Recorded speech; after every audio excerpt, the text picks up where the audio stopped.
하나님 말씀 보겠습니다. 역대상 17장 1절부터 15절까지 말씀입니다. 다윗이 그의 궁전에 거주할 때에 다윗이 선지자 나단에게 이르되 나는 백향목 궁에 거주하거늘 여호와의 언약궤는 휘장 아래에 있도다. 나단이 다윗에게 아뢰되 하나님의 마음과 함께 계시니 마음에 있는 말을 모두 행하소서. 그 밤에 하나님의 말씀이 나단에게 임하여 이르시되 가서 내 종 다윗에게 말하기를 여호와의 말씀이 너는 내가 구할 집을 건축하지 말라.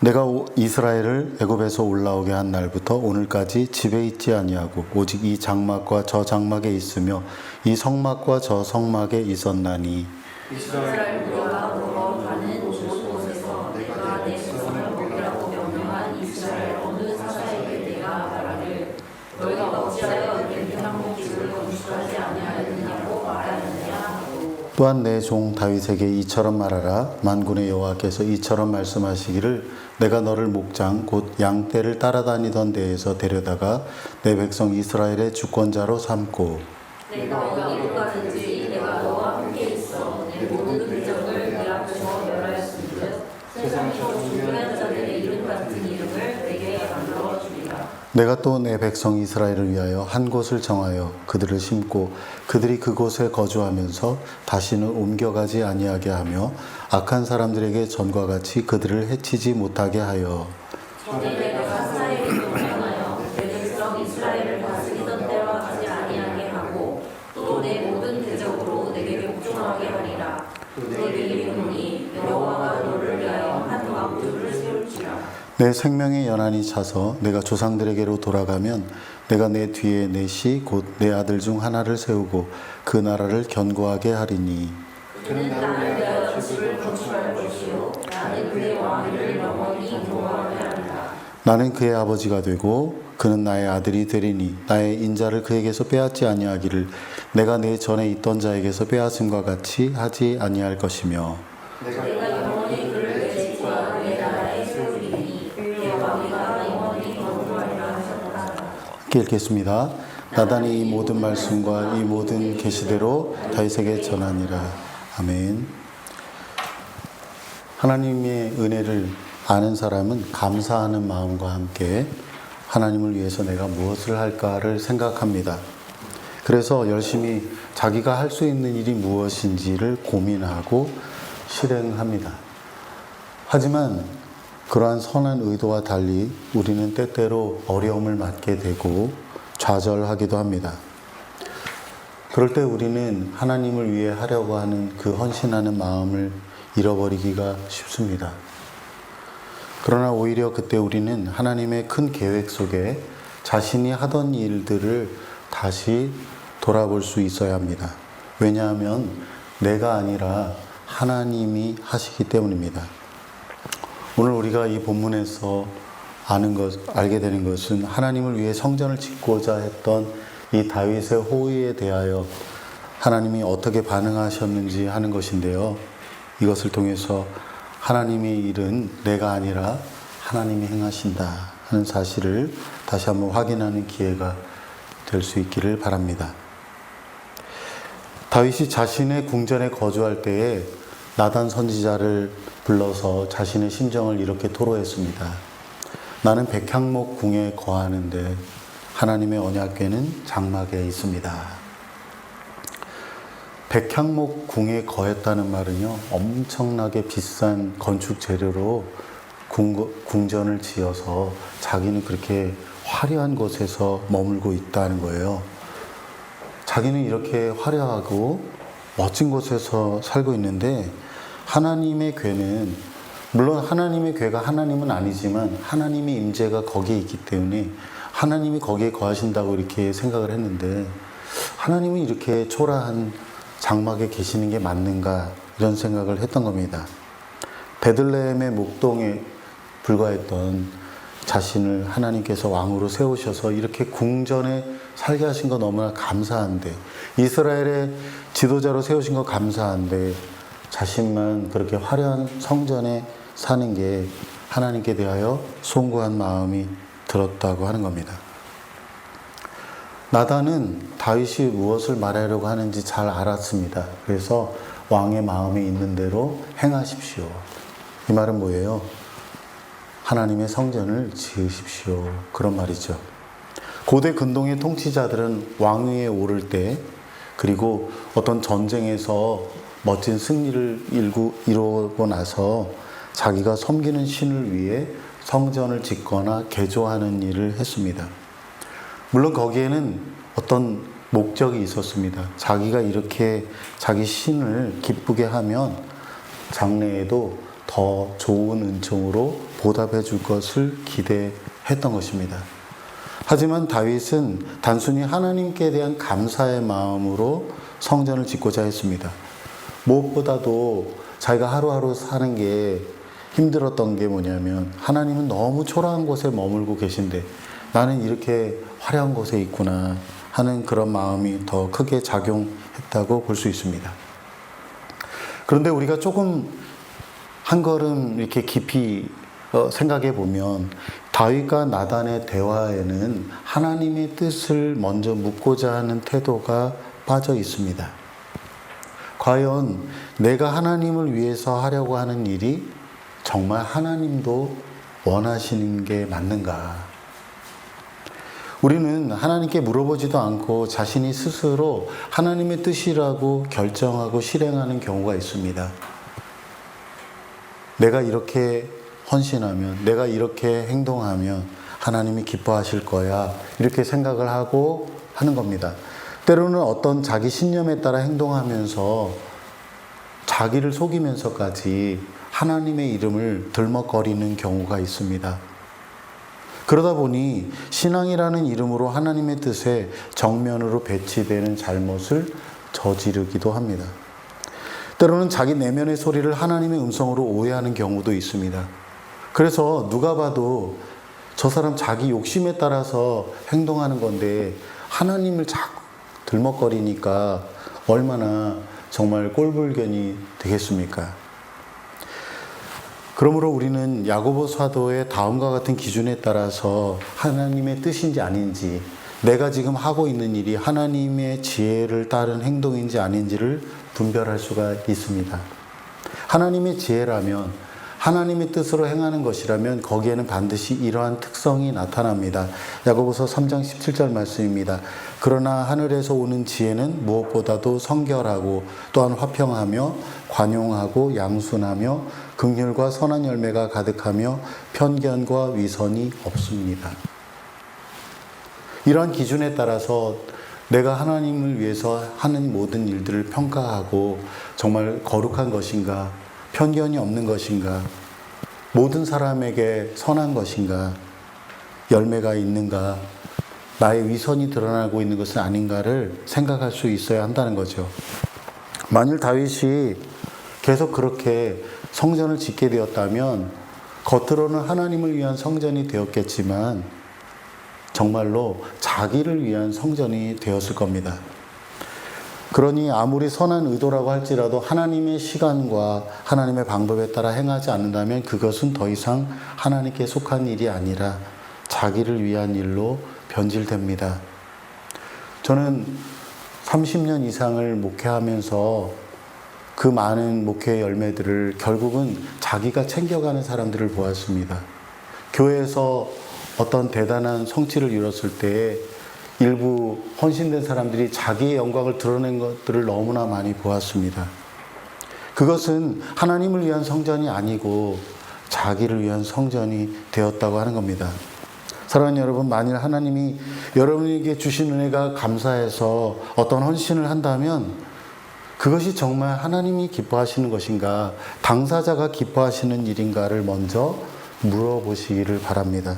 나의 욕심이 아니라, 나의 이상이 아니라 정말 하나님의 영광이고 하나님의 뜻인가를 묻고 행할 수 있기를 바랍니다. 그렇게 할 때 정말 하나님께 온전히 드려지는 헌신이 될 수 있을 겁니다.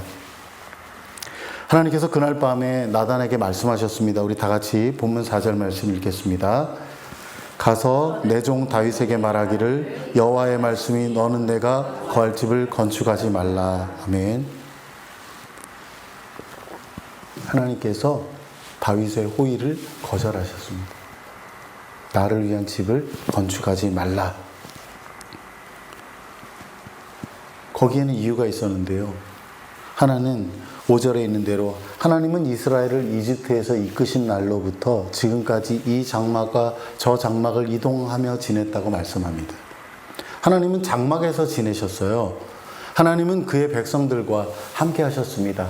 광야에서 방황하고 힘들어하는 그들과 함께 하셨습니다.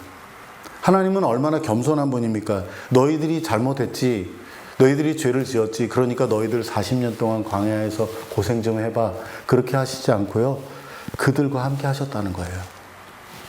하늘 위에 높은 보좌에 앉아서 지켜만 보시지 않고 그의 백성들과 함께 광야를 하루하루 지내셨다는 겁니다. 우리는 때로 우리의 삶의 형편을 보면서 왜 하나님은 나와 함께 하지 않는 건가, 왜 내 삶은 순탄하지 않은 건가 원망하지만 하나님은 언제나 우리의 삶의 자리에 함께 하시는 분이라는 사실입니다.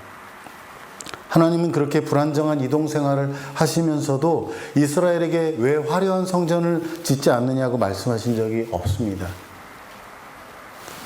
하나님은 어떤 제한된 공간에 계시는 분이 아닙니다. 나중에 솔로몬이 성전을 다 짓고 나서 고백한 것처럼 하늘과 하늘들의 하늘이라도 하나님을 모실 수 없기 때문에 하물며 이 땅에 있는 성전에 하나님을 모실 수가 없다고 하는 겁니다. 하나님은 출애굽 이후 사사시대에 이르도록 성전을 원하신 적이 없었고 지금도 원하시지 않는다고 말씀합니다. 다윗이 성전을 건축하기에 적합하지 않은 또 다른 이유가 있는데 9절부터 10절에 있는 말씀대로 아직 이스라엘의 진정한 평안과 안식이 임하지 않았기 때문입니다. 하나님은 이스라엘이 정착하고 거주하게 하신 후에 다시는 여기저기 옮겨 다니지 않게 하신 다음에, 그리고 사방의 대적들이 감히 이스라엘을 넘보지 못하고 오히려 이스라엘이 주변 나라에 영향력을 끼치게 하실 때, 그때 비로소 그 일을 행하실 겁니다. 어쨌든 하나님께서 이렇게 다윗의 호의를 거절하셨을 때 그의 마음이 어땠을까요? 여러분이라면 어떻게 했습니까? 내가 정말 신경 써서 하나님 위해서 이렇게 하려고 하는데 이런 걸 왜 막으시냐? 뭐 하나님 손해 보는 거지 뭐, 이렇게. 어떤 분들 그렇게 기도하는 사람이 있어요. 내가 이렇게 하나님 앞에 헌신했는데 나를 쓰지 않으시면 하나님 손해라고. 아니, 손해 아니에요. 하나님 다 이유가 있는 거예요. 안 쓰시는 이유가 있고요, 쓰시는 이유가 있어요. 지금 하시는 이유가 있고 나중에 하시는 이유가 있어요. 하나님은 누구보다 가장 그 적절한 때와 방법을 아시거든요. 어쨌든 우리가 여기서 중요한 두 가지 사실을 발견하게 됩니다. 첫째는 하나님의 뜻을 행하려고 할 때에 비로소 그분의 뜻을 발견할 수 있다는 겁니다. 다윗은 하나님의 은혜에 대한 감사, 자기만 화려한 궁전에 머물고 있다는 송구함으로 성전을 지으려고 했던 겁니다. 비록 그는 부족함이 있어도 하나님을 위해서 헌신하려는 마음이 있었기 때문에 하나님의 뜻을 발견할 수 있었던 거예요. 우리는 모든 면을 볼 수 없고 우리가 가진 한계로 하나님의 큰 계획을 다 알 수 없기 때문에 실패할 수도 있습니다. 선한 의도를 가지고 열심을 가지고 하나님의 일을 했지만 실패할 수 있어요. 헛수고가 될 수 있어요. 5년, 10년 동안 정말 고생해가지고 애를 썼는데 하나도 열매를 맺지 못하는 경우가 있어요. 예레미야는 무려 23년 동안 이스라엘 백성들에게 복음을 전했고 하나님의 심판과 하나님의 회복을 전했지만 그들은 전혀 듣지 않았거든요. 하지만 그러한 실패를 통해서 우리는 하나님의 뜻을 발견하는 겁니다. 하나님께서 가지고 계신 큰 그림을 그제서야 볼 수 있는 거예요.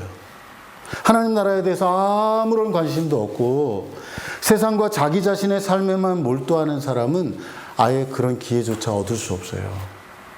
하나님의 뜻이 뭔지 관심도 없고 그것을 행하려고 하는 마음이 없는 사람은 하나님의 큰 그림을 볼 수 없고 하나님께서 행하시는 일들에 참여할 수가 없는 겁니다. 둘째는 하나님께서 아니다라고 거절하실 때 잘 받아들임으로써 우리는 인생의 주도권을 하나님께 내어드릴 수가 있습니다. 거절을 통해 우리는 비로소 자기의 성전을 세우려고 했던 동기에서 벗어나 하나님의 성전을 세웁니다. 실패를 통해서. 자기 자신의 욕망 때문이었다. 내가 하나님을 위해서 산다고 했지만, 내가 하나님을 위해서 이 기도를 드렸지만 아니었네. 나 때문이었네. 나를 위한 것이었네. 그것을 그제서야 발견한다고 하는 거예요. 우리는 종종 착각합니다. 일부 경건한 사람들에 의해서, 훌륭한 신앙과 인격을 가진 사람들을 통해서 하나님 나라가 확장된다고 생각을 해요. 그래서 사람을 높여요. 어떤 특정한 목회자를 자랑해요. 아닙니다. 사람이 아니라 하나님이 하세요. 내가 하는 게 가장 잘하는 것 같지만 하나님이 가장 잘 하십니다. 그래서 우리는 하나님께 주도권을 내어드려야 합니다. 하나님께서 우리에게 아니야 라고 거절하실 때, 우리의 길을 가로막으실 때 잘 받아들이시길 바라요. 우리가 기도한 대로 들어주셔야만 하나님이 진짜 하나님이 아니고요. 우리가 정말 간절히 원했고 누가 봐도 이건 하나님의 뜻이라고 보이는 그런 것들조차도 하나님이 막으실 수 있어요. 그런데 그게 맞아요. 나중에 보면 알아요.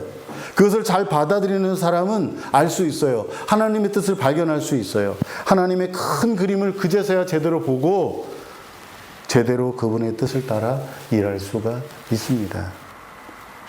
우리 모두가 하나님이 아니다라고 하실 때, 우리의 길을 막으실 때, 우리에게 계속 거듭해서 거절하고 막으실 때 아멘으로 반응하는 복된 성도들이 다 되시기를 주의 이름으로 축복합니다.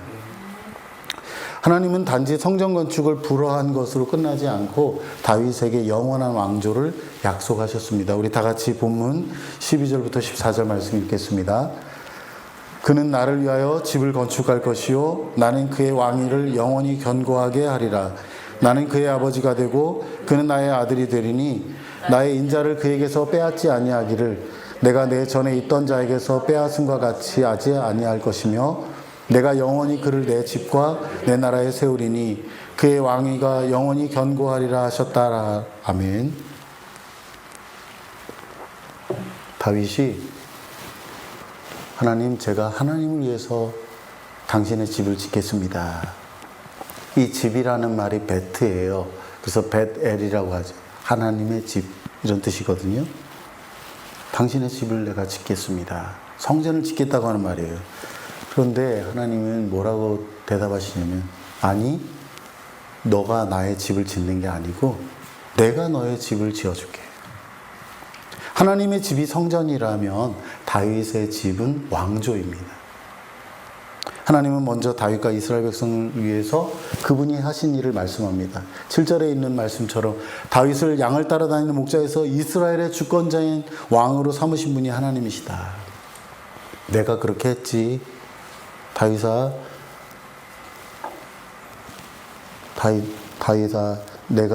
내가 어디를 가든지 항상 함께해서 너를 승리하게 했지.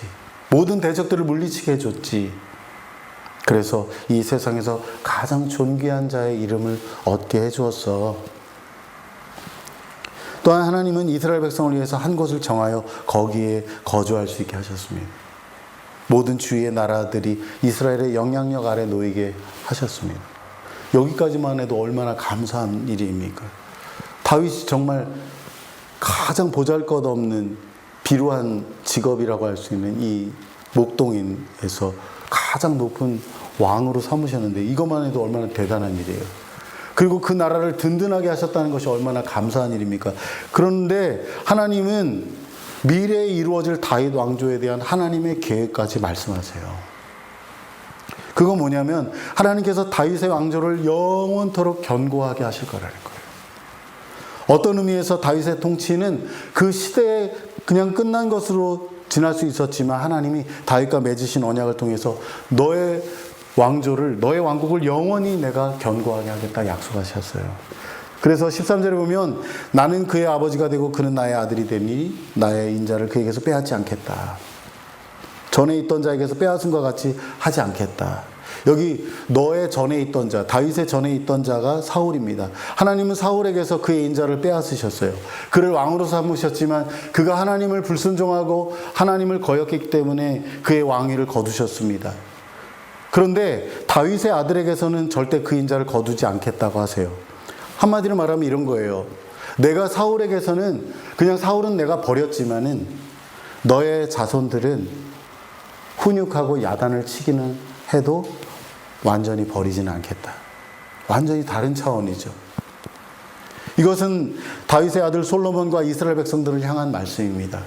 비록 그들이 언약을 저버리고 하나님의 말씀을 불순종하여서 망하여 흩어졌다고 해도 하나님이 그들에 대한 사랑을 포기하지 않겠다는 말씀이에요. 이것은 특별히 이 역대기 말씀을 처음 접한 포로기 이스라엘 백성들이 들을 때 얼마나 은혜가 되는 말씀이겠어요. 다윗 왕조가 견고하고 영원할 수 있는 이유는 다윗 왕조가 바로 하나님 자신의 왕조이고 하나님 나라이기 때문입니다. 14절의 말씀이 있습니다. 내가 영원히 그를 내 집과 내 나라에 세우리니. 내 집이라고 하세요. 다윗의 집이, 다윗의 나라가 내 나라라고 하세요. 그의 왕위가 영원히 견고하리라. 하나님께서 친히 다윗의 후손을 통해 그의 나라를 영원하게 하실 계획을 갖고 있다는 거예요. 하지만 현실은 어떻습니까? 이스라엘 백성들이 보는 현실에서 하나님의 약속은 깨진 것 같아요. 다윗의 나라가 어디 있어? 우리 다 망했는데, 다윗의 후손이 왕이 없는데. 그래서 시편 89편 39절에 보면요, 포로기 때 이스라엘 백성들이 이런 말을 자주 했어요. 주의 종과 맺은 언약을 무효로 만드시고 그 왕관이 땅에 던져져 먼지를 뒤집어 쓰게 하셨습니다. 이 말이 뭡니까? 다윗에게 약속하신 그 약속 어디 갔어? 다 망했는데. 언약은 다 끝났어. 그 왕관이 다 땅에 던져졌어. 이스라엘의 죄로 인해 멸망하고 바벨론의 포로로 끌려가면서 다윗 왕조는 끝난 것처럼 보였습니다. 그러나 하나님께서 그들을 다시 고국으로 돌아오게 하셨습니다. 이것은 단순히 한 민족의 귀환이 아니라 하나님께서 다윗 언약을 유효하게 지탱하고 계신다는 것을 보여주는 역사적 사건이었습니다. 다윗의 후손들이 포로기와 귀환 후에도 존재했다는 점은 역대기를 처음 접했던 독자들이나 여러 나라에 흩어져 살았던 디아스포라 유대인들에게 하나님의 신실하심과 장래의 다윗 왕국의 회복을 소망하게 했습니다. 이스라엘이 바벨론 포로가 되었을 때, 성전이 다 무너졌을 때에도 다윗 왕국은, 다윗 언약은 여전히 존재했습니다. 그래서 포로기 이후에 백성들이 다윗의 자손 중 한 분 메시아가 오셔서 그의 나라를 온전히 회복하실 거라고 하는 소망을 갖게 되었어요.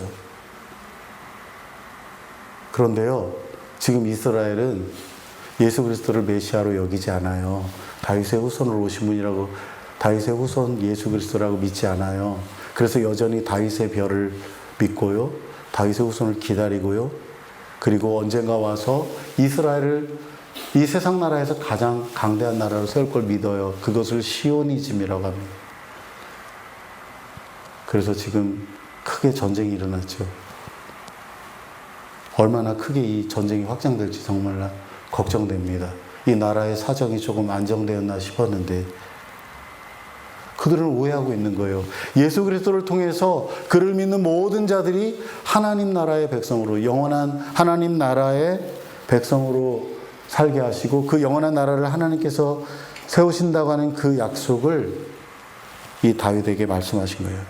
저희 한번 그럼 처음으로 돌아가 봅시다. 다윗은 하나님을 위한 집을 세우려고 했습니다. 성전을 지으려는 마음을 가졌습니다. 그런데 하나님은 오히려 다윗을 위한 집을 세우겠다, 다윗의 나라를 세우겠다 약속하셨습니다. 하나님은 다윗의 후손으로 오실 예수 그리스도를 통해 그의 영원한 나라가 올 것을 약속하셨습니다. 사랑하는 여러분, 다윗에게 주신 그 위대한 약속이 확실하다면 우리는 하나님께서 우리에게 말씀하신 그 모든 작은 약속들을 신뢰할 수 있지 않겠습니까? 다윗은 하나님께서 베푸신 은혜를 감사하는 마음으로 성전을 지으려고 했습니다. 여러분 안에는 지금 하나님을 위해서 무엇을 하려는 마음이 있습니까? 아, 예전에 내가 한때 젊은 시절에 이랬고, 내가 10대 때는 이랬고, 그거 말고요. 지금 여러분은 하나님을 위해서 무엇을 하고 있습니까? 만일 여러분이 하나님 나라를 위한 좋은 생각이 떠오를 때 여러분은 하나님 앞에서 그것이 정말 하나님에게서 온 것인지 아니면 단지 여러분 자신의 생각일 뿐인지 그분께 물어보십니까? 우리는 지금 우리가 하나님을 위해서 행하고 있는 일들이 정말 그분이 원하시는 것인지 성찰하며 행동할 필요가 있습니다. 나를 위한 결정, 나를 위한 선택이 아니라 하나님이 기뻐하시는 것인가를 생각하면서 움직여야 한다는 겁니다. 다윗은 하나님을 위한 집을 지으려고 했지만 하나님은 다윗을 위한 집, 영원한 하나님 나라를 세우실 계획을 갖고 있었습니다. 하나님이 다윗의 후손을 통해 하나님 나라를 세우겠다는 언약은 예수 그리스도를 통해서 성취되었습니다. 그러므로 우리는 우리 자신의 열심이 아니라 하나님의 구원 계획에 따라 주어진 사명을 감당해야 하겠습니다. 말씀을 맺습니다. 우리 모두 하나님께서 베푸신 은혜에 감사하는 마음으로 헌신하기를 바랍니다. 그리고 그 무엇에 대하여 헌신할 때 항상 하나님께서 기뻐하실 만한 것인가를 물을 수 있기를 바랍니다. 혹시 잘못 판단하여 하나님께서 거절하실 때조차도 잘 받아들여 그렇게 할 때 하나님이 더 크신 계획을 볼 수 있기를 바랍니다. 내가 아니라 하나님이 하신다는 사실을 항상 기억하여 자칫 스스로를 높여 교만하지 않기를 바랍니다.